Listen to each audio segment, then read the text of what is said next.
Hello friends, welcome to దేవాంష్క stories world. ఇప్పుడు వీరు ఏమవుతుంది అలా మొదలైంది స్టోరీలోని 29వ భాగం.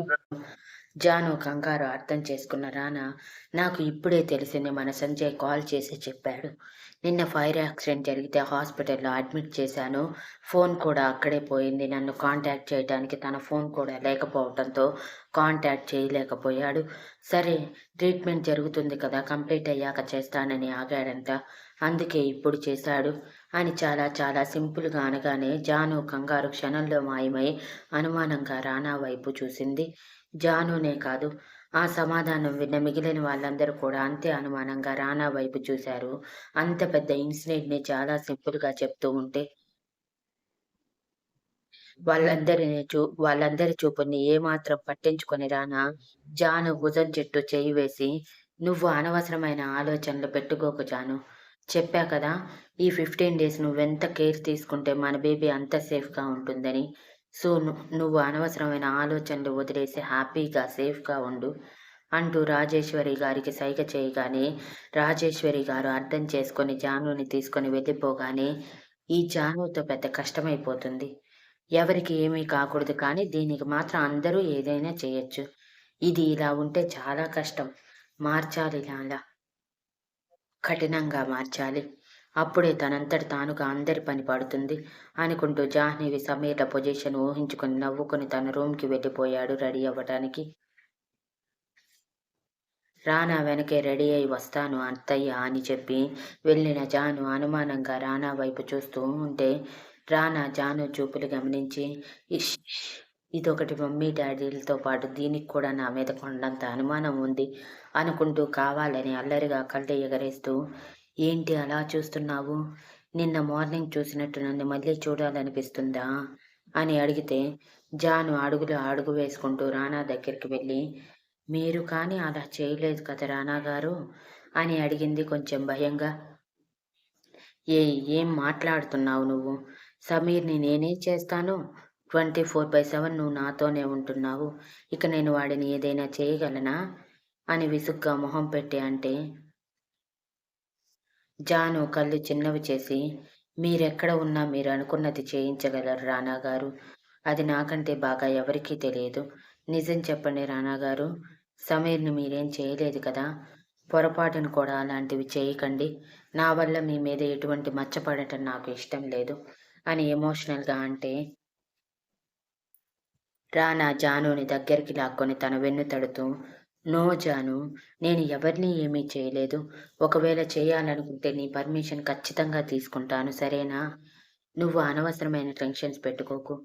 చెప్పా కదా, ఈ 15 డేస్ మనకి చాలా వాల్యుబుల్ అని. నువ్వు ఎంత ప్రశాంతంగా ఉంటే అంత ప్రశాంతంగా మన బేబీ బయటికి వస్తుంది.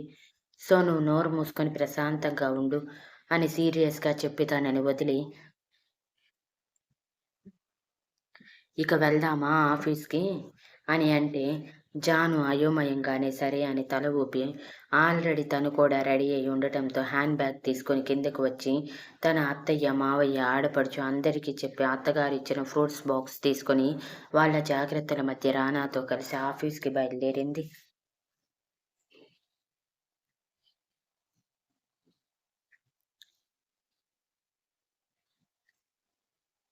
ఇక హాస్పిటల్కి వెళ్ళిన జాహ్నవికి సమీర్ ఒక నార్మల్ రూమ్లో ఉండటం చూసి, అతని శరీరం అంతా కట్లు ఉండటం చూసి ఏడుస్తూ వెళ్ళి, సమీర్ గారు అంటూ సమీర్ చేయి పట్టుకుంటే సమీర్ చిన్నగా వాయిస్ కూడా బయటికి రాని అరుపు అరిచి, ఇప్పటికి గుర్తొచ్చాడని మొగుడు నీకు అన్నట్టు ఎక్స్ప్రెషన్తో కోపంగా చూశాడు. ఓన్లీ కళ్ళు మాత్రమే కనిపిస్తుంటే ఆ కళ్ళతో. అదంతా అర్థం కాని జాహ్నవి ఏడుస్తూ, అసలు మీకేమైంది సమీర్ గారు? ఫైర్ యాక్సిడెంట్ ఏంటి? ఫైర్ యాక్సిడెంట్ అని చెప్పారు మీ సార్. నిన్న మీరు రాక నేనెంత టెన్షన్ పడ్డానో తెలుసా? అదే టెన్షన్తో వెళ్ళి రానా గారిని మీ గురించి అడిగితే ఆయన తెలియదని చెప్పారు. ఉదయానికి రాకపోతే పోలీస్ కంప్లైంట్ ఇద్దామన్నారు. ఉదయానికి కూడా మీరు రాకపోవటంతో మళ్ళీ రానా గారి దగ్గరికి వెళ్తే, ఇదిగో ఇప్పుడు మీరు ఇక్కడ ఉన్నారని చెప్పారు. నైట్ అంతా నిద్ర లేదు, మీకు ఏమైందో అని ఎంత టెన్షన్ పడ్డానో తెలుసా? అసలు ఏం జరిగిందండి మీకు? ఎందుకు మీరు ఇక్కడ ఉన్నారు? మొన్నే కదా చెయ్యి కాలు విరిగింది, మళ్ళీ ఇప్పుడేమయ్యింది అని అడిగింది భయంగా. జాహ్నవి కళ్ళల్లో భయం చూసి నిజంగానే తన కోసం బాధపడుతుందని అనుకున్న సమీర్, ఏమీ లేదు అని చెప్పటానికి ఓపిక లేదు. ప్రెజెంట్ నువ్వు నాతో మాట్లాడకు కొంచెం సేపు అని తన మనసులో మాటల్ని బయటికి చెప్పలేక అసహనంగా కళ్ళు మూసుకున్నాడు సమీర్. ఇంతలో డాక్టర్ వచ్చారు లోపలికి సమీర్ని చెక్ చేయటానికి. ముందు రోజుల జాను, రానా ఇద్దరు విడివిడిగా కాకుండా ఒకే కారు ఎక్కాక జాను మనసులో, రానా గారు నిజం చెప్తున్నారా? ఎందుకు? ఈయన కళ్ళు ఒకటి చెప్తుంటే నోరు మరొకటి చెప్తుంది. మరొకటి వినిపిస్తుంది. ఏది నిజమనుకోవాలో అర్థం కావట్లేదు. కానీ నన్ను బాధించటానికి ట్రై చేసిన సమీర్‌ని రానా గారు అంత ఈజీగా వదిలేస్తారని నేను అనుకోను అని తనలో తానే అనుకుంటూ ఆఫీస్‌కి వెళ్ళింది. రానాతో పాటు దిగిన జానుని చూసి అందరూ చెవులు కొరుక్కుంటున్నా, ఈసారి జాను కొంచెం కూడా పట్టించుకోకుండా రానాతో కలిసి పర్సనల్ లిఫ్ట్‌లో రానా క్యాబిన్‌కి వెళ్ళిపోయింది. ఇదంతా గమనిస్తున్న రానా గర్వపడుతూ, మొత్తానికి జాను కొంతలో కొంత మారింది.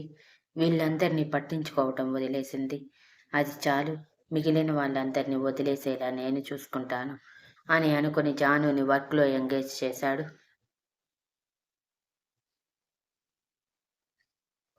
సంజయ్ వచ్చాక సంజయ్‌ని తీసుకొని పర్సనల్ కిచెన్‌లోకి వెళ్ళిన రానా ఏం జరిగిందని అడిగి సంజయ్ మాటల్లో సమీర్‌కి జరిగింది మళ్ళీ మరోసారి మొత్తం తెలుసుకొని సంతోషంగా, ఇది చిన్న పనిష్మెంట్ సంజయ్. ఇంకా ఇంకా వాడు బాధపడాలి. ఇక జాహ్నవి అంటూ జాహ్నవి మీద తను చేసింది మొత్తం చెప్పి, జాహ్నవి రాత్రి చేసిన రచ్చ కూడా చెప్పి, మొగుడి మీద ప్రాణం పెట్టిన పెళ్ళాం కూడా అంత కంగారు పడదురా బాబు. ఏం నటిస్తుందో! నాకు దానిని చూస్తుంటే ఏ చెరువులోనో తీసుకువెళ్ళి ఒక 100 మునకలు వేయించాలి అనిపిస్తుంది తెలుసా? అని అనగానే సంజయ్, సార్ మీరు మాస్ యాంగిల్‌లోకి మారిపోతున్నారు.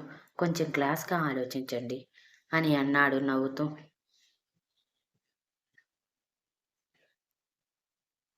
జాను విషయంలో మాస్ కాదు నేను, క్లాస్ కూడా కాదు. 2 మిక్స్ చేస్తాను. చూసావు కదా సమీర్ పరిస్థితి.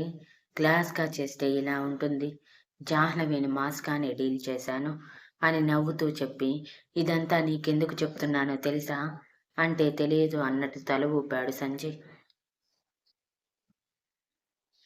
రానా సూటిగా సంజయ్‌ని చూస్తూ, నాలో నేనే ఇవన్నీ దాచుకుంటే ఎవరో ఒకరి దగ్గర వాగేస్తాను. ఎంతైనా నా జాను విషయాలు కదా! ఎవరితో షేర్ చేసుకోకుండా ఉండలేను. అందుకే నీతో చెప్పాను. పొరపాటున నీ నోటి నుంచి ఎవరైనా విన్నారో అనుకో, నెక్స్ట్ సెకండ్ ఆ రోజు బాల్కనీలో నుంచి వేలాడబడిన మేనేజర్ ప్లేస్‌లో నువ్వుంటావు. మైండ్ ఇట్ అని సీరియస్‌గా చెప్పి లోపలికి వెళ్ళిపోతే, సంజయ్ కూడా భయపడి తన క్యాబిన్‌కి వెళ్ళిపోయాడు. జాను మాత్రం ఫుల్ వర్క్‌లో పడిపోవటంతో ఇక జాహ్నవి విషయం వదిలేసింది. సంజయ్ కూడా ఆ విషయం గురించి ఎత్తకపోవటంతో సైలెంట్‌గా ఉంది వాతావరణం. లంచ్ రావటంతో పర్సనల్ రూమ్‌లోకి వెళ్ళిన రానా, జానుకి తనే గోరుముద్దలు తినిపించి మరీ టాబ్లెట్స్ వేయించాక, ఇక నిద్రపో అని అంటే, లేదు లేదు నాన్నగారు, వర్క్ పెండింగ్ ఉంది. డైలీ మీరు చేయటం ఏం బాగోటం లేదు అని అంటే, షటప్ జాను అంటూ జానుని ఎత్తుకొని మరి బెడ్ మీద పడుకోబెట్టిన రానా తన పక్కన చేరి జానుని తన గుండెల మీదకి చేర్చుకొని జోకొడుతూ, నువ్వు ఎంత రెస్ట్ తీసుకుంటే నేనంత పీస్‌ఫుల్‌గా ఉంటా అని తెలుసా? Work is not burden for me. నేను ఇలాంటివి ఎన్నో చేశాను అని సీరియస్‌గా చెప్తూ జానుకి తన గురించి చెప్తూ ఉంటే, జాను వింటూ వింటూనే టాబ్లెట్స్ పవర్ వలన కళ్ళు మూసుకొని నిద్రపోయింది. జాను నిద్రపోయాక రానా తనని జాగ్రత్తగా పడుకోబెట్టి టెంపరేచర్ సెట్ చేసి, తను తినేసి బాక్స్ మొత్తం సర్దేశాక బయటికి వచ్చాడు. సంజయ్ అప్పటికే అక్కడ ఉండటంతో రా అంటూ సంజయ్‌ని తీసుకొని ఆ ఫ్లోర్‌లో ఉన్న బాల్కనీలోకి వెళ్లి సంజయ్ ఫోన్ తీసుకొని శివరాం గారికి కాల్ చేశాడు మిగిలిన పని మొదలుపెట్టటానికి. అటువైపు అప్పుడే భోజనం చేసి ఆయన చైర్‌లో కూర్చున్న శివరాం గారు అన్నోన్ నంబర్ నుంచి రావటంతో కాల్ లిఫ్ట్ చేసి, హలో! దిస్ ఈజ్ శివరాం అని బ్యాంక్ నేమ్ ఆయన ప్రొఫెషన్ చెప్పి, ఏం హెల్ప్ కావాలి మీకు అని ఇంగ్లీష్‌లో అడిగితే, హలో మిస్టర్ శివరాం, మీరు కేవలం మీ జాబ్‌ని మాత్రమే పర్ఫెక్ట్‌గా చేస్తారా? ఇంటిని పట్టించుకోరా? బహుశా అందుకే ఏమో మీ ఇల్లు అలా అయ్యింది అని వెటకారంగా అన్నాడు రానా. శివరాం గారు కోపంగా, ఏయ్! ఎవరు నువ్వు? నా ఫ్యామిలీ గురించి, నా గురించి నీ ఇష్టం వచ్చినట్టు మాట్లాడుతున్నావు ఏంటి? నా ఫ్యామిలీ గురించి నీకేం తెలిసని వాగుతున్నావు? నోరు మూసుకొని ఫోన్ పెట్టేయి అని సీరియస్ అయితే, రానా వెటకారంగా నవ్వుతూ, అబ్బా! నీ ఫ్యామిలీ గురించి నీకు అంత బాగా తెలుసా? అంత తెలిసిన వాడివే అయితే ఇలా ఉండేవాడివి కాదులే. అయినా నేను ఏది మాట్లాడితే ఏంటి చెప్పు? ఏది మాట్లాడినా నిజమే కదా మాట్లాడుతాను. అబద్ధం అయితే కాదు. అబద్ధం అంటారా? అయితే నిజం తెలుసుకోండి. మీ పిల్లలలో ఒకరు దారుణాతి దారుణమైన తప్పులు చేశారు. అవి ఏవో తెలుసుకొని పనిష్ చేయండి. చేయని వాళ్ళని పనిష్ చేయటం కాదు. నిజానిజాలు తెలుసుకోండి. ఇంకా ఏమైనా ప్రూఫ్స్ కావాలంటే ఒక్క హాఫ్ అన్ అవర్ ఆగండి. మీకు కావలసిన ప్రూఫ్స్ కూడా మీకు వస్తాయి. తర్వాత మీరు ఏ డెసిషన్ తీసుకుంటారో నేను చూస్తాను అని చెప్పి కాల్ కట్ చేసి సంజయ్ చేతుల్లో పెడుతూ, ఆ నంబర్ నుంచి కాల్ వస్తే లిఫ్ట్ చేయకు. మెసేజ్ వచ్చినా సరే పట్టించుకోకు అని సీరియస్‌గా చెప్పాడు రానా. సంజయ్ అనుమానంగా, ఇప్పుడు ఎందుకు ఆయనతో మాట్లాడారు? ఆయన ఒక మూర్ఖుడు. ఇప్పుడు మీరు మాట్లాడిన మాటలకి కోపం వచ్చి ఏం చేస్తారో ఏమో! అనవసరంగా రిస్క్ చేస్తున్నారేమో ఒక్కసారి ఆలోచించండి అంటే, రానా చాలా సీరియస్‌గా సంజయ్ వైపు చూస్తూ, వాళ్ళు నిజాలు తెలుసుకునే సమయం వచ్చింది సంజయ్. ఇంకొక 1 మంత్‌లోపు నేను అనుకున్న పని కంప్లీట్ కావాలి. అందుకే స్పీడప్ చేస్తున్నాను అని అంటే, ఏం పని సార్? నాతో చెప్పండి నేను కంప్లీట్ చేస్తాను కదా! మీరు స్వయంగా రంగంలోకి దిగాల్సిన అవసరం ఏంటి? అని అడిగాడు. అవసరం ఉంది. ఇది నా జానుకి సంబంధించిన విషయం. సో, నేను పర్సనల్‌గా ఇన్వాల్వ్ అవుతాను. ఇక ఆ శివరాం ఒక్కడి కళ్ళు తెరిపిస్తే చాలు. జాను మనసులో ఉన్న దిగులు మొత్తం తీరిపోతుంది. వాళ్ళు మారి జానుని దగ్గరికి తీసుకున్నా నేను రానివ్వను. వాళ్ళన్న మాటలకి నా జాను మనసు ఎంత గాయపడిందో వాళ్ళకి తెలియాలి అని సీరియస్‌గా చెప్పి, ఇక పద. ఎక్కువసేపు ఇక్కడే ఉంటే నా జానుకి అనుమానం వచ్చి మళ్ళీ ఏదో ఒకటి అంటుంది అంటూ లోపలికి వెళ్తే, సంజయ్ జుట్టు పీక్కుంటూ, క్షణానికి ఒక రకంగా మారిపోతున్నారు ఈయన. ఈయనతో కలిసి వర్క్ చేస్తున్న నాకు ఏదో ఒక అవార్డు ఇచ్చి తీరాలి. లేదంటే ఈ మూడ్ స్వింగ్స్‌ని ఎవరైనా భరిస్తారా? అనుకుంటూ తన క్యాబిన్‌లోకి వెళ్ళిపోయాడు. లోపలికి వచ్చిన రానా డైరెక్ట్‌గా పర్సనల్ రూమ్‌లో ఉన్న జాను దగ్గరికి వెళ్లి తన పక్కన కూర్చొని అమాయకమైన జాను మొహం చూసి మురిసిపోతూ, త్వరలో నీ మనసులో ఉన్న భారం మొత్తం తీరేలా నేను చేస్తాను జాను. అసలైన దోషులందరినీ అందరి ముందు నిలబెడతాను. ఎవరైతే ఎవరైతే నిన్ను తన కూతురు కాదు అన్నారో వాళ్ళని నీ కోసం పరిగెత్తుకుంటూ వచ్చేలా చేస్తాను. నీ కళ్ళల్లో ఆనందం చూస్తాను. కానీ జాను, ఒకటి, వాళ్ళు ఎంత పరిగెత్తుకుంటూ రాని, నిన్ను ఎంత బ్రతిమలాడని, ఎంత ప్రేమ చూపించని, కానీ నిన్ను మాత్రం వాళ్ళకి దగ్గర కానివ్వను. నువ్వు ఎంత ఏడ్చినా సరే, వాళ్ళకి నీ జీవితంలో ఉండే అర్హత లేదు. ఆఖరికి మీ అమ్మ, పిన్ని, బాబాయిలకి కూడా. వాళ్ళు కూడా తప్పుని సమర్థించారు అని సీరియస్‌గా మనసులో అనుకొని వర్క్ చేసుకోవడానికి వెళ్ళిపోయాడు. ఇదేమీ తెలియని జాను చాలా ప్రశాంతంగా నిద్రపోతుంది. సాయంత్రానికి ఎప్పటిలా మెలకువ వచ్చిన జాను తల కొట్టుకుంటూ, ఇలా అయితే నీకు బద్ధకం పెరిగిపోతుంది జాను. నువ్వు నీ నాన్నగారికి తగ్గట్టు లేకుండా షేప్ ఔట్ అయిపోతావు. అప్పుడు అందరూ నిన్ను రానాగారి పక్కన చూసి వెక్కిరిస్తారు. నో నో, అలా జరగకూడదు అనుకుంటూ బయటికి వచ్చిన జాను అలిగి బొంగమూతి పెట్టుకొని, రానాగారు అంటూ వెళ్ళి రానా ఒడిలో కూర్చుంటే, ఆల్రెడీ ముందుగానే జాను కోసం తెప్పించిన జ్యూస్ తన నోటికి అందించాడు రానా మౌనంగా. అది కష్టంగా తాగిన జాను, నాకెందుకండి వాంతులు, వికారాలు లేవు. చాలా నార్మల్‌గా ఉంది. ప్రెగ్నెన్సీ లేడీస్‌లో అలాంటి సింప్టమ్స్ ఉంటాయంటారు కదా! పైగా నేను చాలా వీక్‌గా కూడా ఉన్నాను. అయినా కనీసం కళ్ళు కూడా తిరగటం లేదు. ఎందుకు? నాకెందుకో డాక్టర్ చెప్పింది అబద్ధమేమో అని అనిపిస్తుందండి. ఒకసారి డాక్టర్ దగ్గరికి వెళ్లి చెకప్ చేయించుకుందామా? అని అంది జాను తింగరిగా ఆలోచిస్తూ. రానా జాను తల మీద ముట్టి, ముందు గూగుల్ సెర్చ్ చేయవే. అందరికీ ఒకేలా ఉండదు ప్రెగ్నెన్సీ టైంలో. అనవసరమైన ఆలోచనలు, అనుమానాలు పెట్టుకొని బుర్ర పాడు చేసుకోకుండా ముందున్న మన సంసారం గురించి ఆలోచించు అని నవ్వుతూ చెప్పి జాను నడుము చుట్టూ చేయి వేసి తన భుజం మీద గడ్డం నిలిపి, ఐ మిస్ యూ జాను. నువ్వింతసేపు నిద్రపోతుంటే నిన్ను చూడకుండా ఉండలేకపోతున్నాను. అలా అని నీ దగ్గరే కూర్చొని కూడా ఉండలేను. వర్క్ ఆగిపోతుంది కదా! అని నవ్వుతూ అన్నాడు. అదే రానా గారు, నేను అదే చెప్పటానికి వచ్చాను. ఇక మీరు నన్ను ఇలా ప్యాంపర్ చేస్తూ పడుకోబెట్టడం మానండి. ఇలానే కానీ చేస్తే నేను డ్రమ్ములా తయారవుతాను.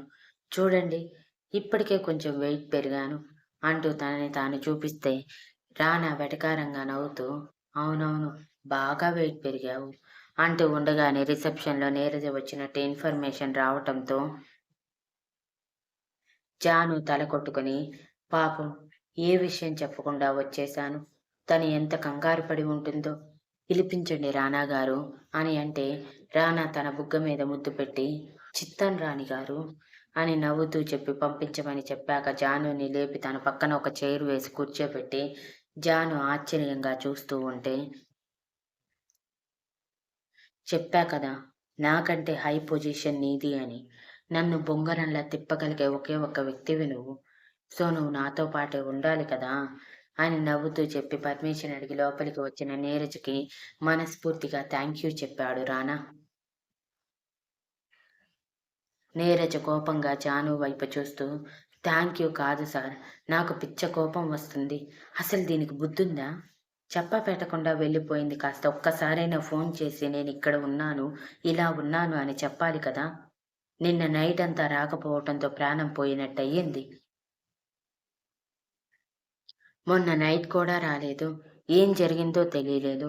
మీకు కాల్ చేయటానికి భయం వేసింది. ఒకవేళ జానుకి ఏమైనా అయ్యిందేమో! అదే కానీ జరిగితే మీరు నన్ను భూమి మీద కూడా ఉండనివ్వరని అని అరుస్తూ ఉంటే,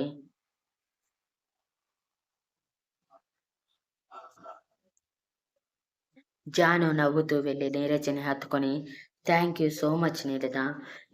నీలా ప్యూర్ సోల్‌తో ఫ్రెండ్‌షిప్ చేసే అమ్మాయిని నేనింతవరకు చూడలేదు. నేను ఫ్రెండ్‌షిప్‌లో ఎన్నో స్వార్థాలు చూశాను. అవి దాటుకొని ఇంత దూరం వచ్చాను కానీ, నీ ఫ్రెండ్‌షిప్ మాత్రం నిజంగా నా అదృష్టమనే చెప్పాలి. లేదంటే ఇంత మంచి ఫ్రెండ్‌షిప్ నాకు దొరుకుతుందా? థాంక్ యూ సో మచ్ అని అంటే నీరజ జానుని వెనక్కి జరిపి, చాలు చాలు బిస్కెట్లు వేసింది. నువ్వు పొగిడే పొగడ్తలకి నేనేమీ పడిపోను. ఇంకొకసారి ఇలా చేస్తే బాగుండదు జాను అని వేలు చూపిస్తుంటే రానా నవ్వుతూ లేచి నిలబడ్డాడు. అంతే. నీరజ ఒక్కసారిగా స్టిఫ్ అయిపోయి భయంగా చూస్తూ ఉంటే రానా నవ్వుతూ వెళ్ళి నీరజ చేతులు పట్టుకొని, thank you so much Neeraja. నేను అడగగానే జానుని టైమ్ టు టైమ్ చూసుకుంటూ తన ఆరోగ్యం గురించి కొంతలో కొంత శ్రద్ధ తీసుకున్నావు. నువ్వే కానీ లేకపోతే జాను ఇప్పుడు ఇలా నా ముందు ఉండేది కాదు అని అంటే, అయ్యో సార్, అంత మాట అనకండి. మీరు నా ఫ్యామిలీకి ఎంతో హెల్ప్ చేశారు. నాకు జాబ్ కూడా ఇప్పించారు. మీరు చేసిన దాని ముందు నేను చేసింది ఎంత చెప్పండి అని నవ్వుతూ చెప్పి, నాకేంటో షివరింగ్ వస్తుంది సార్ అని వణుకుతున్న గొంతుతో చెప్తుంటే రానా నవ్వేసి, డోంట్ వరీ, నేను నీకు అన్నయ్య లాంటి వాడిని. సో నువ్విలా భయపడటం మానేయ్ అని చెప్పి తన తల మీద చేయి వేసి మరీ, వెళ్ళండి. అలా బయటికి వెళ్లి మనస్ఫూర్తిగా మాట్లాడుకోండి అని చెప్పి సంజయ్‌కి, జానుకి స్నాక్స్ పంపించమని చెప్పాడు. జాను సంతోషంగా నీరజని తీసుకొని లిఫ్ట్ వైపు వెళ్ళాలి అనుకున్నది కాస్త డోర్ తీస్తున్న సమయంలో రానా, పర్సనల్ కిచెన్‌లోకి వెళ్లి మాట్లాడుకోండి. ఇంకెక్కడికి వెళ్ళొద్దు అని చెప్పటంతో జాను మూతి తిప్పి నీరజని తీసుకొని కిచెన్‌లోకి వెళ్లి తన చేతులు పట్టుకొని, thank you so much Neeraja. నువ్వే కానీ నా బాధ్యత తీసుకోకపోయి ఉంటే నా బేబీ ఏమైపోయేది అని ఎమోషనల్‌గా అంటే నీరజ కళ్ళు పెద్దవి చేసి, ఏంటే నువ్వంటుంది? బేబీ ఏంటి? అని అడిగింది టెన్షన్‌గా. ఓహ్! నీకు చెప్పలేదు కదా! అంటూ జాను తన జీవితంలో జరిగింది జస్ట్ షార్ట్ కట్‌లో పైపైన కొంచెం మాత్రమే చెప్పి, అలా రానా గారు నేను జంటైపోయాము అని నవ్వుతూ తన మెడలో ఉన్న పసుపు తాడు చూపించగానే నీరజ సంతోషంగా జానుని హత్తుకుని, so happy for you Janu. Really నిన్ను చూస్తుంటే నాకు నా చెల్లె గుర్తుకు వచ్చేది తెలుసా? నువ్వు ఎప్పుడు మూడీగా ఏదో ఒకటి ఆలోచిస్తూ ఉంటే చాలా భయం వేసేది. ఎందుకు నువ్వు ఇలా ఉన్నావని. కానీ ఇప్పుడు అర్థమైంది నీ బాధలో న్యాయం ఉందని. ఇకపై ఈ బాధలన్నీ వదిలే. నీకోసం రానా సార్ ఏదైనా చేస్తారు. ఆయన ప్రేమ అనంతం తెలుసా? ఆయన నీకోసం ఎన్ని మెట్లు దిగి వచ్చారో అని నవ్వుతూ మాట్లాడుతూ ఉండగా సంజయ్ హెల్దీ స్నాక్స్ తీసుకొని వచ్చాడు కిచెన్లోకి. Thank you for listening and please like, share, comment and